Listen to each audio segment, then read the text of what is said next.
지난 1월 19일 글로벌 패션계에 깜짝 뉴스가 전해졌습니다. 루이비통, 팬디, 디올을 소유한 LVMH가 미국의 스트리트 브랜드 아멜 레온도르의 지분을 인수했다는 소식이었습니다. 170년 역사의 세계 최고 명품 기업이 고작 7년밖에 안 된 스트리트 브랜드에 큰 돈을 투자한 거죠. 그러나 모두가 고개를 끄덕이는 인수였습니다. LVMH의 스트리트 브랜드 사랑은 워낙 유명하니까요. LVMH는 버즈라블로를 루이비통의 크리에이티브 디렉터 자리에 앉혔습니다. 또 버즈라블로의 브랜드 오프화이트의 지분을 인수했고요. 작년에는 일본 스트리트 패션계의 대부 니고를 겐조의 수장으로 임명했죠. 그리고 무엇보다 아멜 레온도르가 지금 스티신에서 가장 뜨거운 브랜드거든요. GQ는 아멜 레온도르를 세계 최고의 남성복 가격으로 평했습니다. 컴플렉스 매거진은 2021년 최고의 패션 브랜드로 아멜 레온도르를 선정했고요. 요즘 전 세계에서 옷 좀 입는다는 사람들은 죄다 아멜 레온도르를 입고 다닙니다. 에밀리 라타이코프스키, 벨라 하디드, 저스틴 비버 같은 슈퍼스타들이 아멜 레온도르를 즐겨 입고요. 심지어 빌 클린턴 전 대통령도 아멜 레온도르의 스웨터를 입은 모습이 공개됐죠. 아멜 레온도르의 웬만한 제품은 출시되자마자 바로 매진이 돼서 사고 싶어도 살 수가 없는데요. 이 브랜드를 얼마나 갖고 싶었으면 나이키 슈즈를 아멜 레온도르 테마로 개조하는 사람이 있을 정도죠. 상황이 이렇다 보니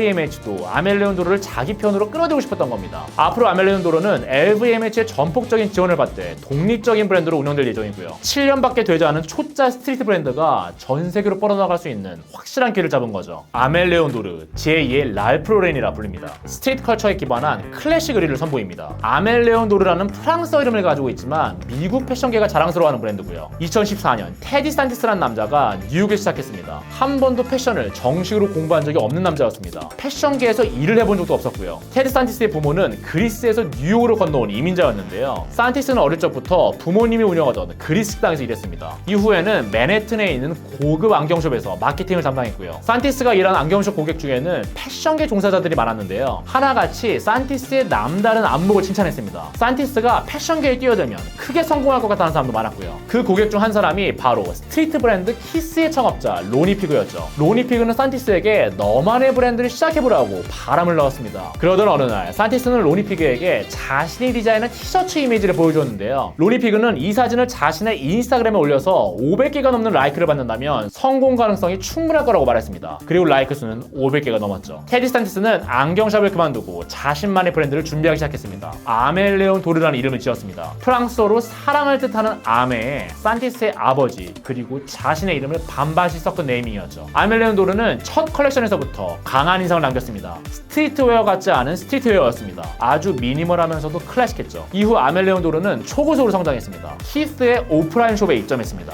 런칭 2년차에 무려 푸마와 콜라보를 했고요. 이후에는 울리치, 포르쉐, 클락스, 드레익스 같은 세계적인 브랜드와 콜라보했습니다. 그리고 2020년 뉴발란스와의 협업을 시작했죠. 뉴발란스와의 만남은 아멜 레온도르의 전환점이었습니다. 뉴발란스의 전설적인 슈즈 997, 990, 827, 550을 리메이크했습니다. 새로운 스니커즈를 만들 때마다 함께 입을 수 있는 의류 제품까지 출시했고요. 아멜 레온도르와 뉴발란스의 콜라보는 메가히트를 기록했죠. 그리고 2021년 놀라운 소식이 전해졌습니다. 테디 산티스가 뉴발란스 USA 라인에 크리에이티브 디렉터로 발탁됐다. 뉴발란스가 보기에 100년 전통의 뉴발란스에 새로움을 주입할 사람, 나이키의 독주를 저지할 사람으로 테디 산티스만한 인물이 없었던 거죠. 패션계 커리어가 전무했던 그리스계 청년은 어떻게 세계에서 가장 핫한 스트리트 브랜드를 만들 수 있었을까요? 오늘 소개해드릴 팔리는 브랜드는 아멜 레온도르입니다. 클래식한 블레이저, 면바지, 그래픽 티셔츠, 야구 모자, 스니커즈. 아멜 레온도르에는 꽤 많은 제품군이 있는데요. 사실 옷을 하나하나 뜯어보면 디자인이 그다지 혁명적인 건 아닙니다. 옷 안에 엄청난 기능이 장착된 것도 아니고요. 그런데 아멜 레온도르가 잘하는 것, 이 옷들을 믹스 매치해서 보여주는 겁니다. 마운틴 파카에 할아버지가 입을 것 같은 니트 가디건을 매치합니다. 트위드 수트 안에 스웨셔츠를 매치하고요. 메쉬 소재의 반바지에 체크 플라넬 셔츠를 썼고요. 이건 아메리칸 클래식과 스트리트웨어 룩이 합쳐진 모습인데요. 사실 테디 산티스는 어려서부터 랄프 로렌과 슈프림의 광팬이었습니다. 아멜 레온도르를 만들면서는 이 두 브랜드를 섞은 거고요. 그 결과 슈프림도 아니고 랄프 로렌도 아닌 완전히 새로운 룩이 탄생한 거죠. 또 아멜 레온도르가 옷만 섞는 것도 아닙니다. 이 옷을 입는 모델도 섞습니다. 연령, 인종, 직업이 각기 다른 모델을 기용합니다. 아멜 레온도르의 룩북에는 뉴욕의 소방관도 등장합니다. 소방관들은 불을 끌 때 입는 작업복과 아멜 레온도르의 옷을 섞어서 입었고요. 또 테디 산티스는 자신의 뿌리인 그리스를 섞기도 하는데요. 이렇게 그리스 감성을 듬뿍 담은 옷을 만들고요. 아예 그리스 산토리니에서 룩북을 찍기도 했죠. 또 아멜레온도르의 매장 한켠에는 그리스식 커피와 티를 마실 수 있는 카페를 운영하고 있고요. 별 다를 게 없는 아멜레온도르의 옷이 특별해 보이는 이유 이제 아셨죠? 섞기입니다. 여러분도 뻔하지 않은 브랜드를 만들고 싶으시면 전혀 어울리지 않는 것끼리 섞어보세요. 아주 색다른 작품이 나올 겁니다. 참고로 테디 산티스의 취미는 발코니에서 식물을 돌보는 일이라고 하네요. 래퍼 투팍의 음악을 들으면서요. 섞기에 귀재답죠? 아멜레온도르의 웹사이트에는 레온도르라는 섹션이 있습니다. 이곳에서는 테디 산티스가 직접 셀렉한 다양한 아이템을 판매합니다. 빈티지 의류, 가구, 시계, 포스터, 책, LP, 심지어 공업용 스프레이까지 판매합니다. 또 이 웹사이트의 어바웃 섹션도 재미있는데요. 정작 아멜레온도르 브랜드에 대한 소개는 짤막합니다. 대신 애플 뮤직으로 연결되는 링크가 하나 있는데요. 이걸 클릭하면 테디 산티스가 열렬히 애정하는 래퍼 나스의 일마틱 앨범으로 연결되죠. 또 이 웹사이트의 소스 섹션에도 테디 산티스의 취향이 담겨 있습니다. 산티스가 영감을 받은 90년대 이미지들이 차곡차곡 아카이빙 되어 있거든요. 앤디 워홀, 랄프 로렌, 마이클 조던 같은 이미지죠. 아멜레온도르가 이 홈페이지를 통해서 전하는 메시지는 분명합니다. 아멜레온도르는 옷을 파는 브랜드가 아닙니다. 아멜레온도르는 테디 산티스의 취향을 파는 브랜드입니다. 테디 산티스의 취향은 그가 온몸으로 흡수한 90년대 컬처입니다. 뉴욕 퀸즈의 스트릿 문화고요. 나스와 우텐클랜, 투팍의 음악입니다. 마이클 조던과 코비 브라이언트의 간지, 랄프 로렌, 타밀 피거, 슈프림의 아우라고요. 이 브랜드가 얼마나 90년대의 진심이냐면요. 마이클 조던을 기리는 땡큐 마이크라는 길거리 농구 대회를 개최했습니다. 조던의 덩크 장면이 프린트된 스웨터를 만들었고요. 90년대를 풍미한 뉴욕 래퍼 나스를 광고 모델로 기용했습니다. 이스트코스트를 상징하는 래퍼 노토리어스 B.I.G 사진으로는 인스타그램용 이미지를 만들었고요. 그러니까 아멜레온도르는 테디 산티스가 90년대에 감동받은 것을 꽉꽉 채워넣은 아카이브라고 할 수 있습니다. 그런 면에서 아멜레온도르의 첫 번째 고객은 바로 테디 산티스 그 자신인 거고요. 우리는 상품을 통해 한 시대를 대변하고 있습니다. 우리의 이야기는 그 시대의 진정성에 뿌리내리고 있고요. 고객에게 진짜 사랑받는 브랜드를 만들고 싶으신가요? 시작점은 다른 사람이 아닌 내가 좋아하는 것을 찾는 겁니다. 그 다음에 나와 같은 걸 좋아하는 사람을 모으는 거고요. 테디 산티스가 90년대 감성을 담은 브랜드로 수많은 찐팬들을 모으는 것처럼요.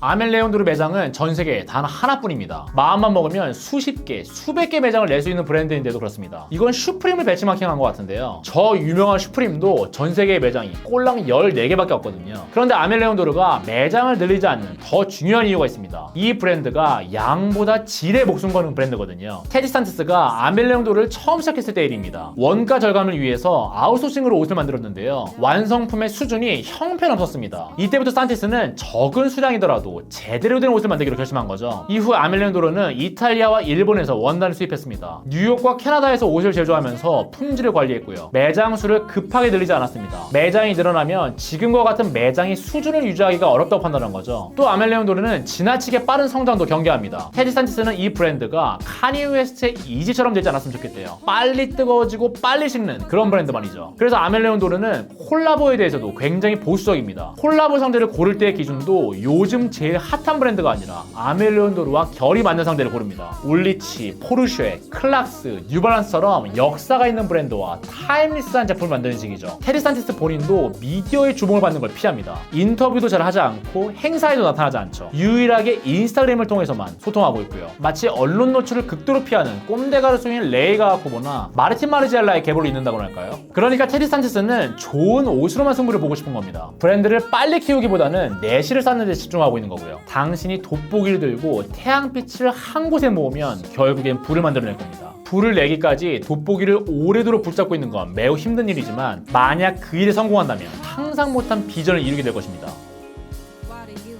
패션 경력이 전무했던 안경샵 직원이 세계 최고의 스트리트 브랜드를 만든 비결, 어울리지 않는 것끼리 섞었습니다. 다른 사람이 아닌 자신이 정말 좋아하는 브랜드를 만들었고요. 양보다 질에 목숨 걸었습니다. 어떠세요? 테디 산티스가 팔리는 브랜드를 만든 것처럼 여러분도 한번 도전해 보시겠어요? 제가 지난 한 달 동안 저의 두 번째 책 집필에 집중하느라고 유튜브 컨텐츠를 올리지 못했는데요. 드디어 탈고를 마무리했습니다. 그동안 영상을 기다려주신 구독자분들에게 죄송하면서도 감사한 마음이에요. 앞으로는 좀 더 자주 좋은 영상으로 찾아뵙겠습니다. 감사합니다.